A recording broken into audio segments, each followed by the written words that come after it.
Today on the show, we answer your distrans, and we're spitting in bats' mouths. I'm going to need a lot of water for this recording. Drink up, friend. Stay hydrated, y'all.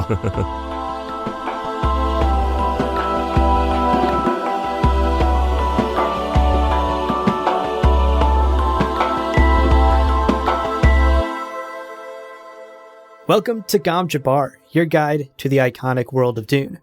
We'll be exploring the themes, philosophies, and characters found in the sandy depths of this vast universe, from Frank Herbert's groundbreaking novels to the adaptations on film and TV. My name's Abu. My name's Leo. And Leo, we got a special one today. Yeah, we do. This podcast going off the rails, doing something I don't think that we've actually done before. Not fully. An entire episode dedicated to Mailbag. Yeah. I mean, we've gotten a lot of messages. We keep asking for them, and y'all deliver. Yeah. It's fantastic. And there were so many good questions. Yeah. That we decided to, take this day and work through them in a dedicated Mailbag episode. I'll also say there were a couple of things we've gotten wrong, which I fully anticipated, and it was wonderful to have people call us out. We'll touch back on that throughout the episode, but today's a good day. Good day to set the record straight. For sure, for sure. Now, some quick housekeeping before we jump into those messages. Yeah. Let's talk spoilers, because it's a little different today. Right. There is one listener question later in the episode where we have to talk about some stuff from God Emperor of Dune. Mm-hmm. We will warn you and give you plenty of time to skip ahead a couple of minutes before we get into that discussion. Right. But the rest of the episode has just a blanket spoiler warning through Dune Messiah. So as long as you've read books 1 and 2, you're safe to listen to this episode and just make sure to skip past that one listener question. Right. And if memory serves, it's not even really plot stuff, but just to be safe, we'll tell you and you can skip forward and dodge that little lore bullet, so to speak. Exactly. The best way to support us, as always, is to become a patron over at patreon.com/GomJabbar. Enjoy ad-free episodes, early access to book clubs and other types of episodes, extra bloopers and clips, and, of course, access to our exclusive Discord server. Say hey. Yeah. Say hi. You can talk to us every single day. Yeah. Can't promise we'll respond. We're busy folks, but right. You can say stuff. Now, of course, a special shout out, as always, to our Kwisatz Haderach level patrons, Case Aiken and Nate Hyde. Oof. Boys, yeah. Your generosity knows no bounds. We actually have a question from Case today, too, that we're going to get into. Amazing. Thank you to those two, as always. But of course, that thank you extends to all of our patrons who help make this show possible. Indeed. Another way you can support the show is by checking out GomJabbarShop.com. We have some Dune-themed merch you can wear during your first read-through or your 19th. Works for either of them. That's how shirts work. Looks good either way. Yeah. And of course, if you yourself have a question or a topic idea for future episodes, or you just want to say hello, gomjabbarpodcast@gmail.com is the place to get in touch with us. And who knows, your question might come up in a future Mailbag episode. We would love to continue doing more Mailbag episodes like this one. Right. So keep writing in. Or corrections. Yeah, that too. If you've heard something that you know to be wrong, let us know. We are not above going back on the record and changing what we said. Of course. Yeah. Definitely. Well, with all of the housekeeping out of the way, we're going to take a quick break, but don't go anywhere. When we're back, we're going to be jumping into your emails and your messages. Holy smokes. We'll be right back. Welcome back, folks. I hope you had time to draft up an email and hit send, because we're going to get into these messages. So let's start off first with a Discord message from Case Aiken. Yep. One of our Kwisatz Haderach members. Case had a fantastic question that we definitely wanted to spend more than a couple of minutes on. Right. He wrote, quote, Dune is massively influential on science fiction in general. What is your favorite work that has been influenced by Dune? What's the most niche one that you can think of? End quote. Fantastic question. case. A ton of science fiction can be tied back to Dune. Dune was hugely influential for so many things. Yeah. The first one I think that comes to mind for a lot of people is Star Wars, right? Yep. And with the waves that then Star Wars made on pop culture and the number of influences that Star Wars has, it's really not a stretch to trickle some of that credit back to Dune and Frank and his universe. But Abu, I'm interested to hear your answer.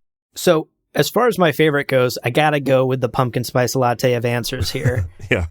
Star Wars. Yeah. I've not been shy on this podcast about how much I love Star Wars. Yeah. And I've been a fan ever since I was a little kid. And actually, fun fact, even before I knew what Dune was. Right. I read Dune for the first time in my teens. I've been a Star Wars fan since probably I was like 6, 7, 8 years old. Right. So Star Wars is obviously high on the list of things that are directly inspired by Dune, but it also happens to be one of my favorite universes and favorite properties, and all of those great Disney Plus shows we were getting these days are right up my alley. I'm having a blast. I was going to say, same. Star Wars is really hard to not enjoy. If you like Dune, you probably also like Star Wars to some degree. In particular, though, I'm going to get specific.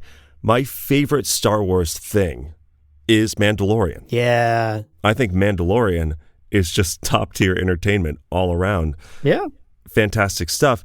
And appropriate that Pedro Pascal, a.k.a. Mando, huge fan of Oscar Isaac himself. If you haven't seen videos of Pedro Pascal and Oscar Isaac teasing each other, it's the best. It's absolutely the best. Mandalorian in particular is my favorite tip of the hat to Frank's universe. There's that Crate Dragon episode. Yep. And then, of course, there's like the spice drug runners and everything. Yeah, anyway. Right. The literal spice trade in the desert planet. Like, come on. Moisture farms. Easy. Yeah. Yeah, exactly. So, in regards to the other part of Case's question about the niche references that we can think of, we actually outsourced this question by doing a bit of research and came across this really great piece in The Nerdist by Lindsay Romaine, where she compiled this mind-boggling list of references to Dune in other pop culture. Right. So we wanted to quickly touch on some of the things from her list that we are either fans of or have watched ourselves as well. Yeah. And you might already know some of these, but I can almost guarantee one or two of these has flown under your radar. For sure. Very fun. Very fun to see this list. So we already covered Star Wars, right? Spice mining, space worms, desert planet. Right. We can check that one off the list. Another property that pretty directly takes from Dune is the Warhammer 40K universe. Yeah. I've played some of the RTS games in that universe, but I don't know a whole lot about it. Right. But it certainly seems to follow a lot of the imperial political structure by Dune, this future feudalism idea. Right. And the concept of human computers also exist in the 40K universe. So there are some clear parallels and inspirations there. Right. The movie Tremors is another one, right? Featured the kind of mini sandworms called graboids, somehow more of a sci-fi word than sci-fi already. And while director Ron Underwood very explicitly was like, we want to make them distinct from David Lynch's version of the sandworm, I think he kind of failed because everybody sees the graboids and they're like, oh, like David Lynch's sandworm. Nice. Yes. Shai Hulud. Gotcha. Yeah. There's also the Wheel of Time series. I've been meaning to watch the Amazon Prime series, actually. Right. Even though I hear it's quite bad. But the books themselves apparently have quite a few similarities or inspirations from the Dune universe. Right. Have you read The Wheel of Time, Abu? I have not, no. I have not either. And I realized as I was writing this bullet point, if you know the Wheel of Time series, you probably already get it. You probably already know what we're talking about. But for those on the fence, there's a character named Rand who is a sort of legend messiah, kind of a anticipated messiah, much in the same way that Paul is. The Aes Sedai, who are mystic-trained, female-led order, very similar to the Bene Gesserit in some ways. The Aiel, a.k.a. the Fremen, basically desert nomadic people, indigenous people on this planet, I think. Right. And then there are a ton of Arabic references. So to name a couple, shaitan and Mahdi are both used in both properties, which is kind of cool. It is pointed out and acknowledged pretty much everywhere that this may not be like directly pulled from Dune, and it might just be a matter of, two authors pulling research from similar cultures and everything. But again, if you're writing a book after Dune and you're pulling from like Arabic, Islamic text and some of those cultures, I think it's fair to say Dune is one of the many influences working on your piece. For sure. And actually, I'll let you take this next one as well, because I've never heard of this. What? And you clearly have. Oh, What man. is this? So Robotech was the Wish.com version of Gundam. So most people know Gundam because it's the more successful brand. Robotech was huge in the 80s, and I experienced it in the early 90s. But it was fun. It was, mech pilots, space politics. There's so much cool stuff in Robotech. Though, to be honest, I've forgotten most of it because I did interact with Robotech a lot when I was a younger kid. That being said, what I found in researching this question, the universe has protoculture, which is an organic-based multi-purpose substance that can be used as energy, but also as a drug with prescient effects. Hello. And also a couple of characters, in their exposure to protoculture, their eyes turn black, which is very similar to the eyes of Ibad. Eyes of the Ibad. Yeah. So, just something that, again, if you are very familiar with Robotech, you might already know this. I didn't. I remember Robotech, but I didn't know that it had connections to Dune. Yeah. So I thought that was cool. Very cool. Yeah. That's going to really resonate with all 12 fans of Robotech. Yo, what who up? are still alive today. 11 other people. We're not that old. Another quick shout out, and I added this one to the list, is a reminder that Grimes, yes, that Grimes, is a huge fan of Dune. And she has actually released a concept album inspired by Dune, which is called Giddy Prime. It's on Apple Music. It's on Spotify. You can listen to it. Shouts to the track Fade Rotha Dark Heart, which honestly slaps. I recommend everyone check out this album. It's weird. It's not particularly great, but some of the tracks are kind of awesome. Yeah, I listened to it on the train and was like, this is a good experience this one time I'm listening to it. And I might not put this on repeat, but there it is. It's cool. It's just not my cup of tea. Might be yours. Right. It's not going to be on anyone's 2022 rewind. That's for sure. I could be. I don't know. I don't want to besmirch different musical tastes. It's definitely not the beaten path of well-worn music genres. It's interesting. For sure. That's fair. We have a few smaller references, lightning style, and this is mostly pulled from the list on Nerdist. Again, fantastic work to Lindsay Romaine. Let's get through them. We've got Miyazaki, Hayao Miyazaki, Nausicaa, Valley of the Wind. This is a fantastic movie, and it multiple times has been tied to Dune because they've got the Omu, kind of the desert living sandworm creatures. I haven't seen that one, but you're a big Miyazaki fan. I am. It's heavy. Be prepared. It's a whole experience, but it's worth watching. Gotcha. Next up, we have Tim Burton's Beetlejuice, which contains a desolate sand planet, complete with sandworms and all. Right. That sounds awfully familiar. Sounds familiar. We've got Ready Player One, fantastic book. I loved it. Actually lists Arrakis as a virtual destination in the Oasis video game, which I thought was really cool. Oh, that's very cool. So that's a neat little tip of the hat from a recent book. Very cool. This next one is a book that I've actually had some people recommend to me. Have you not read it? Oh. I've not read Name of the Wind by Patrick Rothfuss. Am I saying that right? Yeah. Name of the Wind. Oh, man. Fantastic book series. I'll say, I read Name of the Wind, one of my favorite books, and I didn't remember this, which is insane. But there's a scene where a young girl is requesting a story, and she says, and here's the quote, "I want to hear about the dry lands over the storm wall, about the sand snakes that come out of the ground like sharks, and the dry men who hide under the dunes and drink your blood instead of water." End quote. Wow. Which is like, Whoa, how did I forget that? That's so cool. I love it. I love that. All right, one more quick reference. Yeah. Any reference list would not be complete without The Simpsons. True. Simpsons did it. Yeah. In one of the episodes, Lisa eats some spicy food and she's struggling with it. And Marge asks, Lisa, is that too spicy for you? And Lisa responds, I can see through time.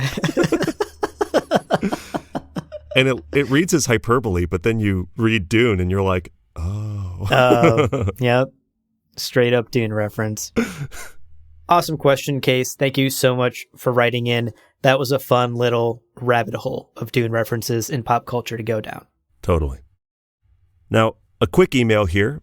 The next message comes from Christopher Blix. And I think that's how you say your name. I apologize, Christopher. Norwegian, he said in his emails. So nice. That pronunciation. Wrote to us regarding our absolute lack of knowledge around the cost of molasses. And I love this email for a couple of reasons. This is from our Chome episode. Christopher wrote, quote, a non-Googled answer. Oh my God, love it. I think the molasses is a byproduct after sugar production and used in the olden days as a cheaper alternative to the refined product. Today, it's either still dirt cheap or really expensive because it's so unusual to buy as a normal customer. So maybe Chome is like molasses, or not. The Gom Jabbar podcast is like sugar, though, refined and sweet. Keep up the good work, guys. End quote. Damn. Oh. I loved that he ended his non-answer with a compliment. Good cover, my guy. Really didn't have to sugarcoat that one. First of all, I appreciate a non-Googled answer. Yeah. Really reminds me of like the 90s when I'd stand around with my friends and we'd go, how does this work? And then we would just guess, just pretend like we had some reason to think it worked like that. But turns out, spot on. Actually, turns out it's really good information. Yeah. Nice. And you this actually sent you down another rabbit hole. Oh my God. A lot of these emails clearly sent us down rabbit holes, which is maybe something we should both talk to our therapist about. But I loved where you ended up with your molasses research here. So I don't want to take your thunder. I don't want to take your lightning here. Don't steal take my it away, sweet, Leo. sweet lightning. Yeah. I had, at the time of writing this, 3 tabs open, researching different elements of the molasses trade. Amazing. And the first thing I had to answer for myself is, what types of molasses are there? I don't know. So I looked it up. Yeah. There are a few types that you can buy, ranging from light to blackstrap. And there are others, but they didn't seem to fall as neatly into my very simple understanding of molasses, so I ignored them. I didn't have all night, all right?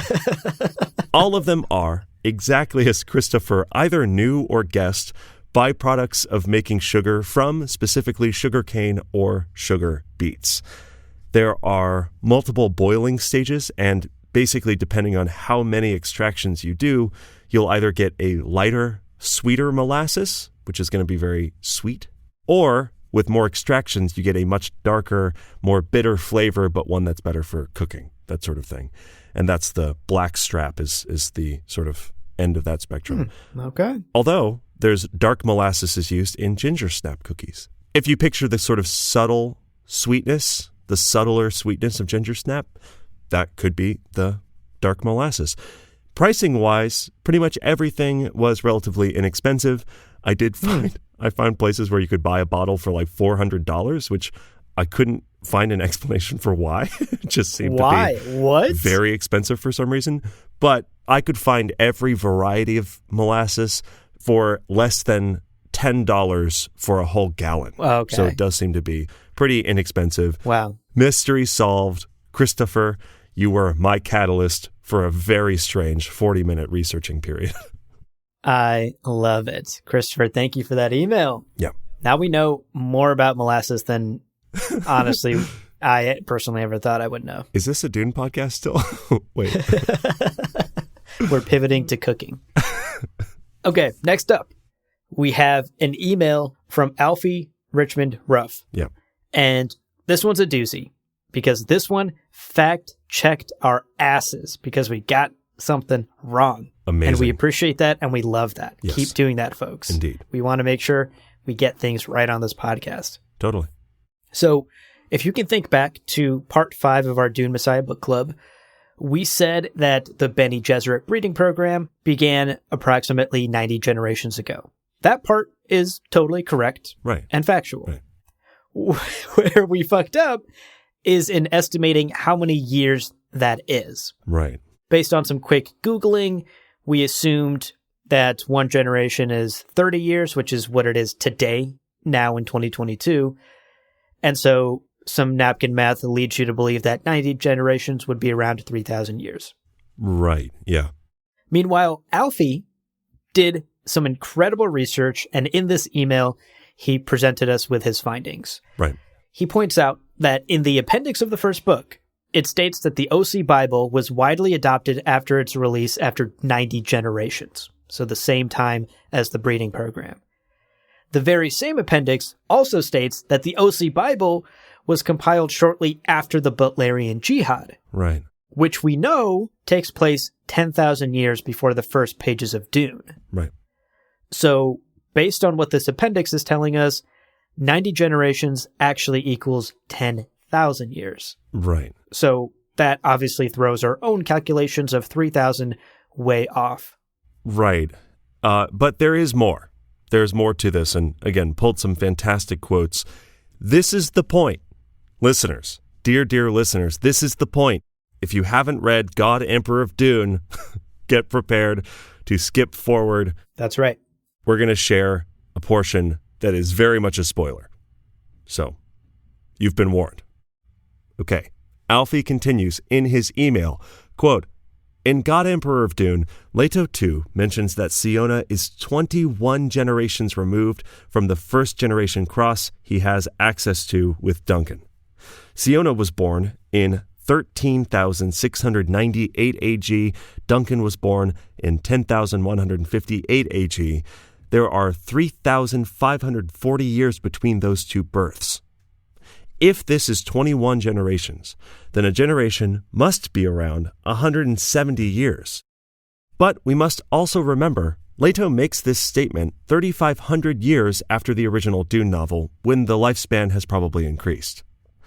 Back to the point, for 90 generations to be 10,000 years, a generation would have to be approximately 111 years. It adds up that this could be the time frame of a generation in the original Dune novel, and then increases to 170 years by God Emperor. I just think that it makes much less sense that a generation would be the 30 years we have now in the original novel, which is unlikely anyway due to the spice, and then 170 years in God Emperor. End quote. Wow. Woo! Oh my gosh. Good call, Alfie. My gosh. Amazing work. Yeah, that makes sense, and you showed up with quotes. It's amazing. Yeah, he brought the receipts, y'all. You know, it's easy enough to say to someone, you're wrong. But Alfie went the extra mile. Did some incredible work. You showed your sources. It's a great catch. And thank you for writing in and for all of that investigative work. Yeah. Alfie, let the record stand corrected. There it is.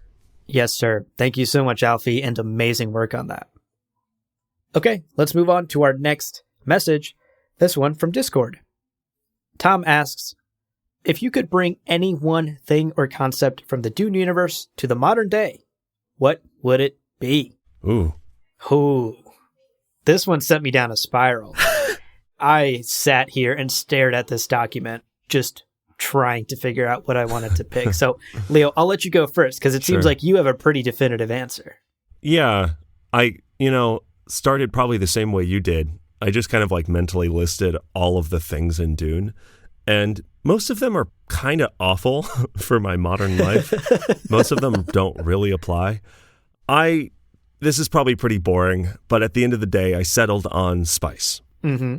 I'd say one lifetime's amount of spice. Now, maybe it's because I have 4 jobs, but I never feel, I know, Abu, you know what this feels like. Yeah. I never feel like I have enough time. Mm-hmm. Some of that life extension would be pretty heckin' swell in the long run. And throw in some glimpses of the future. Oh, man. Yeah, if you thought that I learned my lesson studying Paul's life, I have not. Give me that prescient power. Hell yeah. Yeah. Yeah. Immunity from diseases and poisons. Yeah. Throw that in there too. Yeah. Listen, there's lots of benefits. And it's only a problem. It's only a problem if you lose it. It's only a problem if you don't have it anymore. Right. So I was thinking, to become spice addicted, it's like 5 grams, 5 milligrams a day. I was just thinking, one lifetime's worth in the form of sealed spice beer. Pour me a pint. Nice. I want it. I love it. I love it. You can finally stop looking over your shoulder every time you think you're getting poisoned, By my fucking co-host on this podcast, yeah. Right. Every time I hand you a water now, you don't have to think twice. I don't have to spit some of it into my bat's mouth to see if it's poison. What about you, Abu? What would you bring from the Dune universe? So ultimately, I landed on personal shields. Oh, cool. And I got to this point because, to me, the idea of a personal shield seems like the cozy comfort of a weighted blanket combined with the protective might of Kevlar, Yeah. Like, no one is shooting you with a bullet if you got a personal shield. True. Not that I'm, necessarily afraid of bullets flying near me, but right. I think just the peace of mind of having a personal shield would be incredible. I likened it here in the notes to an N95 mask, but for your entire body. So 2 questions. Yeah. 1, would you change up your life such that your routine would involve more things that it would protect against? Or would you continue to sit at home and produce podcasts? I like to think... So a part of me wants to give the adventurous answer. I'd be less afraid to jump out of airplanes and shit. I would take more risks. Or be a medic. Yeah, or something like that. Yeah. Ultimately, though, no, I'm such a risk-averse person. I'm such a homebody. Nothing to me is more comfortable than just being at home, making podcasts, playing video games, reading books. Right. I would just now do that with the extra layer of comfort of knowing I have a personal shield on me as well. Yeah, walking your dog would be extra safe. Follow-up question. Concerns about laser pointers and other modern laser-type devices? That's an excellent question. But I will say, I can't remember the last time I've actually seen a laser pointer in person. That's fair. I'm not that concerned about running into laser pointers. I just imagine you at a friend's house and they're like, look at this fun trick that my cat does with this laser pointer. You're like, hold up, let me fucking... Let me power it down. Yeah. No, you bring up excellent points. I hadn't really thought about the dangers. Sure. I was only thinking about the benefits, but you're right. If I'm going to start living with a personal shield, I gotta avoid any and all plasma-based technology or laser-based technology. I only bring up those things because, listen, I want you to be safe, buddy. Yeah, I appreciate that. I want you to have your personal shield. I think that's really cool. I think it's a great answer. And, the more you know, the better you'll be as a laser shield owner. It's in the user manual. Page 2. That's really a lot of what I'm talking about. Right. Well, we never read those, right? Yeah, that's true. I've never looked at an IKEA catalog. I know what I'm doing. If your Kjorn couch comes in contact with lasers... Kjorn. Wow. This IKEA furniture has the same Holtzman rules. Yeah. Wow. Okay. So let's take a quick breather here. Right. But don't go anywhere, folks, because there are still a bunch more messages to go through, which we will tackle right after a short break. So stick around. We'll see you in a minute. That was into a bat's mouth.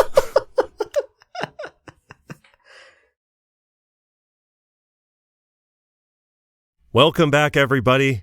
Hope you rehydrated after spitting in all of those bat mouths. Next up, we have an email from Kyle Peterson.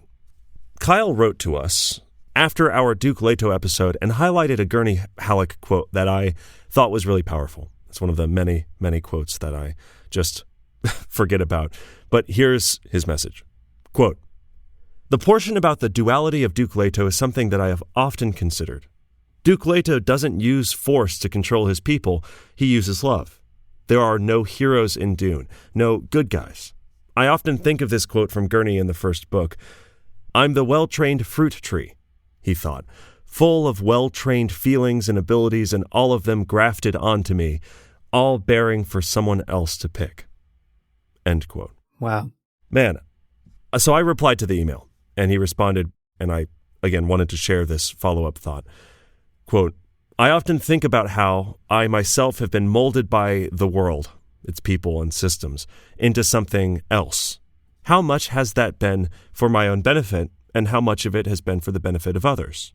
Where is the line between persuasion and coercion? Is being manipulated always wrong, even if it's for my own long-term benefit? Power is such a fascinating human obsession, and Dune does such a good job of delving into it. End quote. Wow. Fantastic email. Thank you, Kyle, for sending that in and the back and forth. I really appreciated it. And Kyle pointed out that he really likes when we have these kind of deeper conversations and these heavier topic conversations. I said it in my response, but, more complex, heady conversations can be intimidating and can feel very vulnerable. Yeah. To share our deeper thoughts and hot takes that are so much easier to poke holes in. Right. And to get angry at and things like that. Mm-hmm. Sharing my deeper thoughts feels like inviting people to realize that I'm a big dummy. No. So, that's the feeling and that's the fear. Not at all. You're one of the smartest people I know, Leo. That's more of a reflection on your friend group. Just kidding. No, thank you. I appreciate it. Taking compliments, that's difficult. The second thing that I wanted to point out here is how that quote really resonates with me, and I think with you as well, Abu, probably. For sure. Yeah, I love that quote. Yeah, especially, we've had some conversations recently about the various characters who are feeling so manipulated and what it is like to be in this imperial landscape where you are constantly being moved around like a pawn by these massive players in this galactic board game, Right. A bit of personal, I think I've mentioned it in the podcast before, but I was raised Tibetan Buddhist and have kind of seen a lot of organized theistic religion as an outsider. I don't necessarily, I haven't been part of those systems and those structures. And coincidentally, I also then worked for a number of churches here in New York, separating for a moment entirely institutional religious groups, thinking about the Bene Gesserit, but also, the Roman Catholic Church, from personal faith, individuals having a belief in God and having a relationship with God. Listening to sermons, I couldn't help but think of the Bene Gesserit, or, even Duke Leto, right? That he's winning over the Fremen, but for his own purposes. Mm-hmm. And there were times during sermons at this church that, the priest was encouraging people to examine their personal beliefs, which was wonderful, which is I was 100% on board for. Other times, though, and if anybody listening has gone to church or is a churchgoer, you might have noticed these moments. Parishioners were told what not to do, what not to think, and what not to question. And those moments felt so colored by control and by those systems of control that aim to keep power localized within an organization, right? Yeah. I couldn't help but think of the Kizarate. And I don't mean to step on anybody's toes. Again, I fully 100% support individual faith. I just, especially from my upbringing, have always been suspicious of big organizations that claim to have all of the answers. And suddenly I realized that I've been standing on a soapbox this whole time, so I'll wrap up. But all of that to say, Kyle, I really appreciate the email. Thank you again. And yeah, thank you for supporting us even when we have these heavier conversations. For sure. Those conversations are always fun and enlightening, and we go down rabbit holes we never expected. But I think they are some of the most important conversations we have on this podcast. Right. Agreed. And you're absolutely correct. Some of the most vulnerable moments for us as well, as hosts and Dune fans. So we appreciate all of you listening and enjoying. It's so much easier to just quote a book. Right. than to right. share my thoughts on a thing. Oh gosh. Yeah, that's why the next book club will just be an audiobook rendition of you and me reading it. Children of Dune, no thoughts, only vibes. Yeah. Only vibes. Okay, let's move on to our next question. Right. This is another message from Discord from Takako. Takako wrote and asked, what, if any, quote / principle / thought / etc. from Dune have you applied to your real life? For example, at each significant move in my life, I have quoted to myself Hawat's response to Paul about leaving Kaladin. Parting with friends is a sadness. A place is only a place. Such a good question. Wow. Another question that sent me into a tailspin. Oh, yeah. I loved it. Fantastic question. Leo, what's the quote or idea or principle or thought from Dune that you have found yourself applying to real life? I mean, I was really tempted to write the quote that we just talked about from Gurney about people shaping you to fit. But thinking more about it, one of the ones that really has stuck with me for years now is from one of the forewords to the chapters, and this is in the Hunter-Seeker chapter from the first book. Here's the quote. Quote, "We can say that Muad'Dib learned rapidly because his first training was in how to learn, and the first lesson of all was the basic trust that he could learn. It is shocking to find how many people do not believe they can learn, and how many more believe learning to be difficult." End quote. God damn it, Frank. I know. It's just the amount that this little quote has served me is just so immeasurable in appreciating the lessons that I've learned, but also to reiterate, you can learn. The ability to learn is the first lesson. And once that's out of the way, everything else can kind of fall into place. Fantastic. And I think it's much more helpful for society than the sort of fear is the mind killer hype that quote gets. Because I see it on goddamn everything. And it's cool. It's really cool. But there's so many other good quotes. Yeah. Anyway. Truly. I think more people should remember that you can learn is a very important first step. Yeah. And what a great principle to keep in mind if you're an educator of any kind, right? Yes. Whether you're teaching kids or you're like a school principal or an administrator, the education system should be built on this idea that we should be encouraging people to be excited to learn and to believe in their own ability to learn. Right. I love it. I love this quote so much. I'm glad you picked it. Yeah. What about you? What's your kind of go-to? So this question was tough for me because I went through a number of different quotes and then erased them and then wrote another and erased it, wrote another, erased it. And I had a tough time landing on one. And I think there are a million different correct answers for this. Right. But ultimately, the one I'm going to go with for now, and this might change in the next hour and the next day, the one I'm going to go with for now is the bit of advice that Gurney Halleck gives to Paul early on in the first Dune book. He tells Paul, quote, "What has mood to do with it? You fight when the necessity arises, no matter the mood. Mood's a thing for cattle, or making love, or playing the balisette. It's not for fighting." End quote.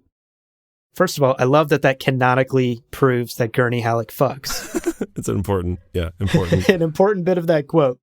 But beyond Gurney's fucking canonicity, I think I speak for both of us, Leo, when I say that we're workaholics. Yeah. You mentioned it earlier in the podcast with the 4 jobs. I mean, you and I are deeply and problematically attached to our work. True. Uh-huh. And I think both of us share Gurney's mentality when it comes to approaching work. Sometimes it just has to get done no matter the mood. Right. There are plenty of days where, like, I don't want to research Dune shit. I don't want to write a 12-page script. I don't want to sit down and record for 2-3 hours. Right. But it doesn't matter. The episodes have to get done every week. So there are some weeks where I just put my head down, power through, no matter the mood. Right. Obviously, there is a way to take this mentality too far. As with everything, moderation is key. I sometimes fall into the trap of having this unhealthy relationship with my work and my self-worth. Sure. I find myself often crossing that line, something that I am working on, but I do find Gurney's quote motivational and inspiring in some ways as well. Because you won't always be in the mood to do the right thing or the hard thing, but that doesn't mean that those things don't need to be done. Right. Part of being an adult, part of being a member of society, part of being a good person is choosing to do things you don't want to because they have to get done. Right. Yeah. And back in the day when I used to go to the gym, I haven't looked at a weight in like 5 fucking years, but when I did used to go to the gym regularly, I will say that Gurney's quote here, "What has mood to do with it? You fight when the need arises," has definitely gotten me to the gym on plenty of gloomy, rainy, tired days when I thought about skipping. Right. Because at the end of the day, what has mood to do with it, y'all? You pump iron when the necessity arises. Yeah. Com Jabbar workout apparel coming soon. You lift when the necessity arises. You get swole, regardless the mood. I mean, between Gurney's quote and My Hero Academia's Plus Ultra, yeah, there is no excuse for me not to have a 6-pack. That's entirely my fault, you know? Like, those two things should have motivated me to get swole. But here I am. You're right. Man, I saw your answer and I was like, oh, I don't know if I buy that as like Abu's favorite quote, but then hearing you just now and also reading your answer, I'm sold. I think that's a fantastic thing. Yeah. And I think that's part of growing up. And you make a strong point, friend. Thank you. Thank you. And thanks once again to Takako for this incredible question. I would love for our listeners to answer Takako's question and write to us as well. What's everyone else's favorite quote or principle or thought from Dune that they've applied to real life? Right. I'd love to hear everyone's stories on that. I can't wait to get 40 emails that all say, you know, Fear is the Mind Killer really helped me out in a dark time. Oh, fantastic. Well, next up we have another correction, and this time at the prompt of Rachel and Aaron, although Rachel signed the email, so I think it's just Rachel. But hey, Aaron, hi. Rachel wrote to us about a mistake we made regarding Othame's family unit. Now, as a reminder, Othame is one of Paul's Fedaykin. Lychna is Othame's Samuta-addicted daughter, who Scytale kills and impersonates. And Duri is present when Paul meets with Othame before the stone burner scene. With that context clear, Rachel wrote the following. Quote, I love the cold opens. They're delightful. Hey! I have been reading along. It's my first time reading Messiah. Your podcast is the best. It's added so much depth and enjoyment to my reading experience. It's also so well produced, and the artwork for the podcast is gorgeous. You hear that, Dad? Good job. Yes. Good job, Pops. In Book Club 5, you referred to Duri as Lychna's sister and Othame's daughter. My impression is that she's Othame's wife, Lychna's, quote, other mother, and sister to Lychna's mother. Paul is reminded that Othame married sisters. Am I wrong? End quote. Rachel, you're 100% right, Rachel. Yes. Oh my gosh. Good Lord. I remember, first of all, you know, Abu, you and I were wondering if anybody even likes the cold opens on the book clubs. It is nice to now be getting people saying, yes, we do. It's fantastic. Yeah. Good to know. Back to your message.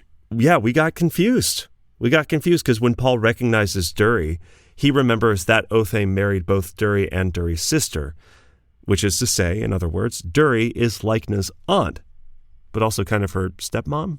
Yeah. Something. Yeah. Uh-huh. In that book club, we said they were sisters with so much confidence. So that's an amazing catch. Let the record stand again corrected. Yeah. Thank you so much, Rachel and Aaron. Hi, Aaron. Thank you. Hope you're doing well, Aaron. Hope you're doing well, Aaron. Hope to hear from you as well.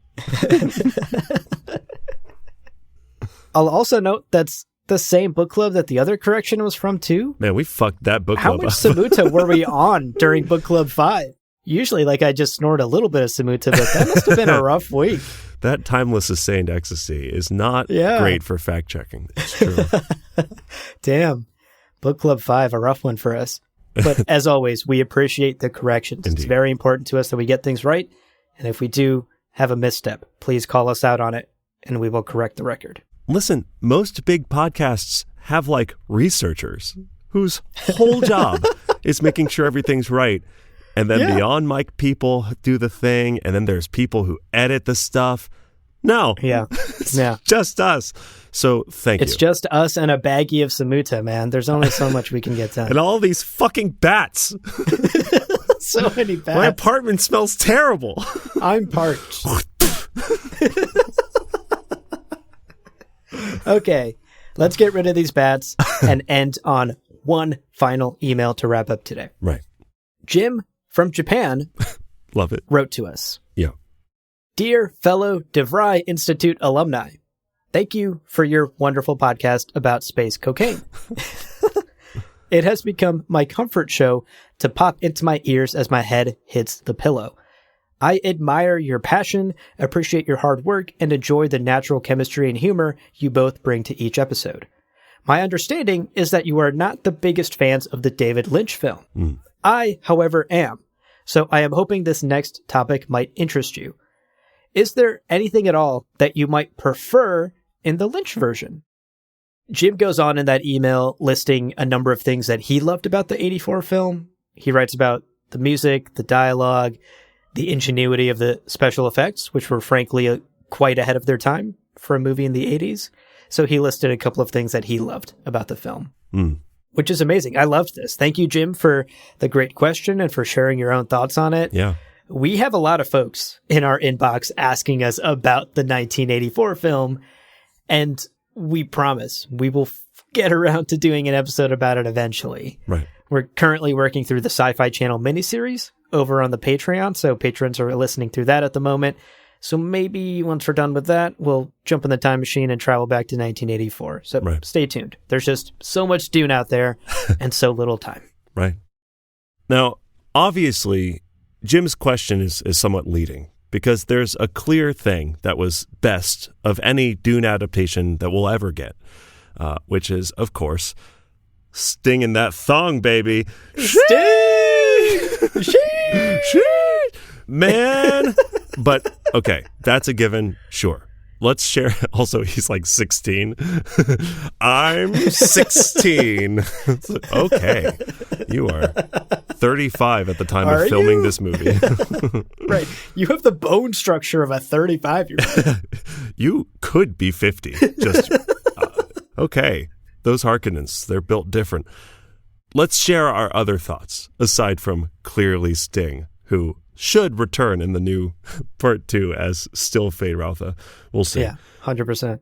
I'll start off. I'll say, just to be clear, I know we are often critical on Lynch's adaptation. I genuinely like the film as a work of art, as a watching experience. I really enjoy it.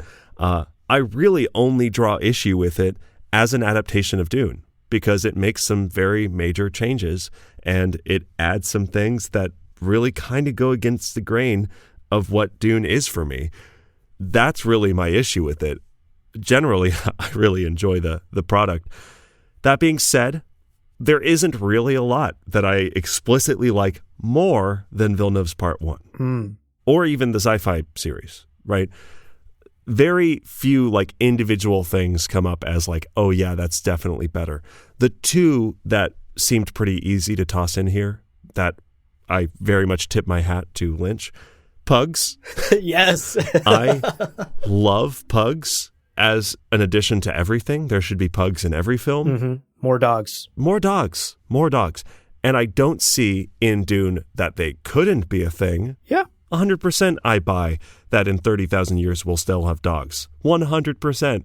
Good addition, David Lynch. Good job.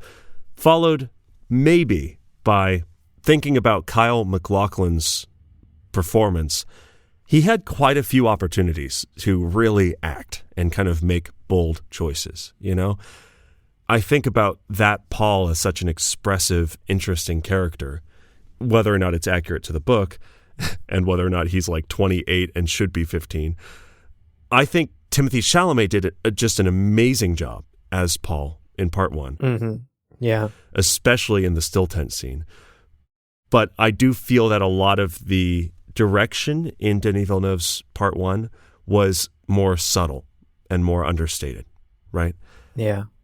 I do like a character who's a little bit more accessible, and I think that's where Part 2 is going to really come in for me, to see if we get, you know, James's funeral scene, if we get some of those moments where Paul is really scared and sad, and we'll see what happens. But anyway, I'm generally a fan of Lynch's product. I just yearn for a bit more accuracy to Frank's writings.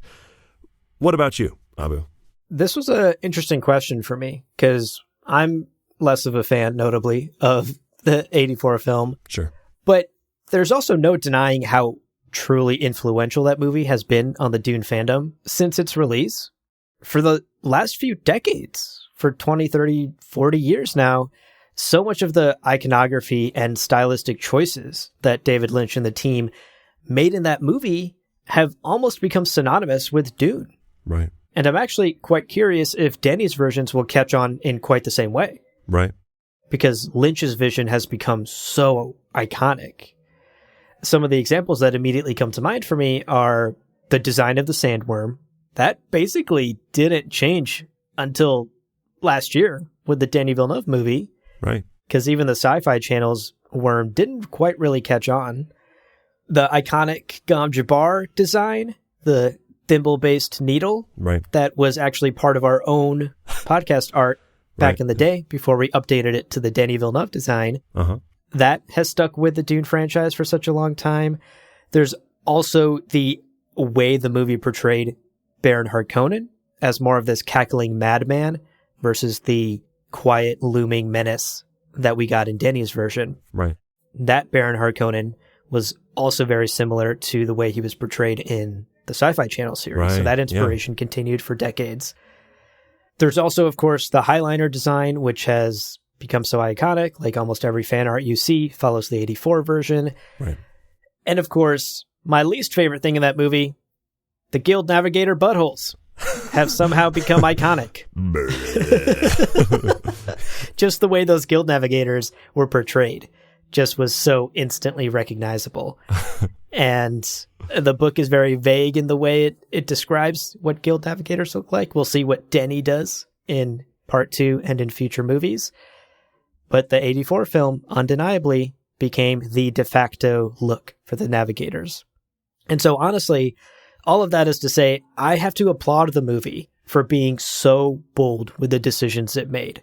Yeah. For better or worse. And it is quite incredible how so many of these things have become the way that Dune is visualized. Right. Even decades after that movie came out. And so I think ultimately, I do like that about the movie. It chose to be bold rather than boring. And I think that is a brave decision to make and not an easy one. And I have to commend the movie for doing that. Yeah. So that is one thing that I liked from the 84 film. And it's one thing that I hope future adaptations continue. Dune should be bold. Dune should be exciting. And I hope Denny and anyone else who takes on Dune projects remembers that. Well, that's the thing, right? Like, great art doesn't make every single person happy. Yeah. Yeah.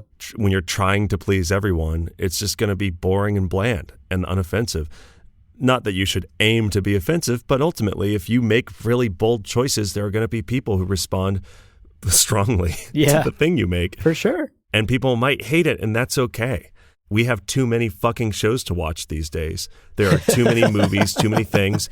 If more people were bold, I could watch the first episode of anything and be like, I love this, or this is the worst, and I could move on with my life versus all of these like, oh, it's pretty good once you get to season 4 and you really start to see it. It's like, fuck off with your boring choices. Jesus. Come on, One Piece. I can't watch 600 episodes.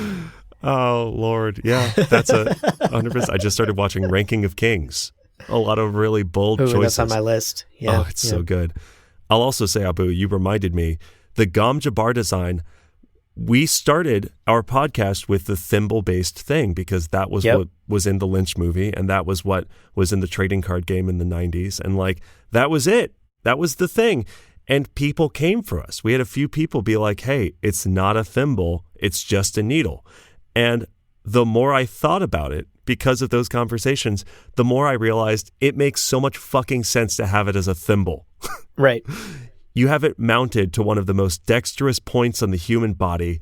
can you imagine having the Gom Jabbar in your pocket and it's a two-sided needle? I was just going to say, yeah. If it's on your finger, you're not going to lose it. You're going to lose a little needle in your purse, my guy. Searching for a needle in the haystack when it's For covered real. by a meta-cyanide poison is the dumbest fucking thing I've heard of. Where does Moheim have it? In a little container? Does she have to have like a leather carrying case for her little gun? Right. A thimble makes so much sense. It does. It truly does. So anyway, just wanted to quickly add that onto my list. I think the thimble-mounted Gom Jabbar is quite sweet. Looks great in Villeneuve's adaptation. Again, we made it part of our art. I like the thimble. Thimble's cool. I did too. I missed the thimble artwork. Maybe we'll go back for a little bit, A throwback Thursday. Yeah. A throwback, yeah. All right, Leo. Yeah. So that's it for Mailbag today. Yep. But that is by no means all of the emails that we've received recently. True. That is barely a fraction of the messages we get. We love to get your emails. And in fact, we get so many of them now at this point that it has become really hard to answer all of them in a timely manner. We do our best to respond to every single message we get. Right. But that isn't to discourage anyone from writing to us. We will get around to responding eventually. Sometime within the next calendar year is the Gom Jabbar guarantee. Yeah. And what we would like to do is continue to try more of these mailbag style episodes in the future and perhaps do them more regularly, just so we can give some of these more long form questions or deeper discussions the time they deserve. Right. Plus, we love to share your corrections and observations and amazing jokes that you're all writing in your emails as well. So we want to do your emails justice by doing more of these episodes. So please continue to write to us and just bear with us if we can't respond to you right away. We will get around to it eventually. And listen, if you wrote us a message on Discord or if you sent us an email and your question wasn't in today's episode, know that we will have future episodes. And our intention is to respond to everything. As Abu pointed out, our guarantee is within a year. Although I think the worst it's been has been like a month and a half. Yeah. Yeah. Which is a long time. Don't get me wrong. Sorry. I'm sorry it was so long. But oh my gosh. We also do typically read the emails pretty much immediately. Right. And hey, before we sign off, one last little tease we want to leave you all with. Ooh. We have some... Open your mouths, everybody. We're doing it. Okay. Yeah. Let's do it. Live show. Holy shit. Post-COVID world. Wow. That's not where I intended for the sign off to go, but let's try and get things back on track here. We have some exciting news to share in the coming weeks. Yeah. We have some updates around the Children of Dune book club, which will be starting soon-ish. Mm-hmm. And we're working on some merch, and we got some Patreon updates. There are a couple of things we want to get everyone caught up to speed on. Right. We don't want to say too much right now until we've 100% locked in our plans, but we just wanted to give you a little tease here and let you know if you're wondering about that next book club, don't worry. It's coming, so stay tuned, y'all. An announcement with some cool updates is coming very, very soon. Indeed. All right, open your mouth, everybody. Let's go. Look at the person on your left. Open their mouth. Let's do it. We got to make this as efficient as possible. Oh, God. The F train stops running at 9. We need to all be out of here by then. So when you say you attended a super spreader event, describe to me how the spread was facilitated. The poor CDC person has to write down, they all spat in each other's fucking mouths. What? Okay, let me turn. They claim it was a podcast show, but it sounds like an orgy. Yeah, they did use the word orgy quite a few times. And they were snorting cinnamon. It was very strange. They all kept calling it a siege orgy. I don't know what that means. What is a siege? Is that the sound you make when you spit, maybe? Or that is what we should call our first live show, though. Like our first actual live show in person is a siege orgy. Siege orgy. So like people can your say ticket just says siege orgy 5 p.m. Lincoln just Center. S orgy. S.orgy. to create some very problematic receipts. Oh my God. BYOS, y'all, though. Bring your own spice. We don't have the money to supply that. Bring your own spit. Bring your own... Oh my God.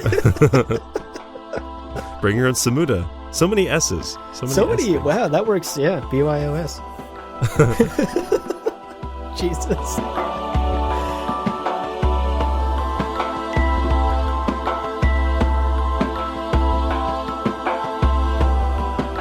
Well, friends, there is no real ending. It's just the place where you stop the recording. But this podcast is always one step beyond logic, so help spread the word of Muad'Dib and leave us a review on Apple Podcasts and Spotify. And be sure to check out the other shows on the Lore Party Podcast Network on loreparty.com. You can also follow us on Twitter and Instagram at lore_party.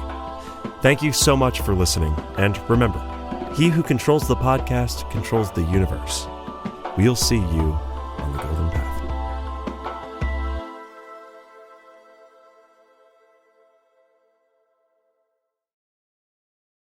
What I was seeing is there's a character, Rand, aka Paul, who's kind of a legend messiah.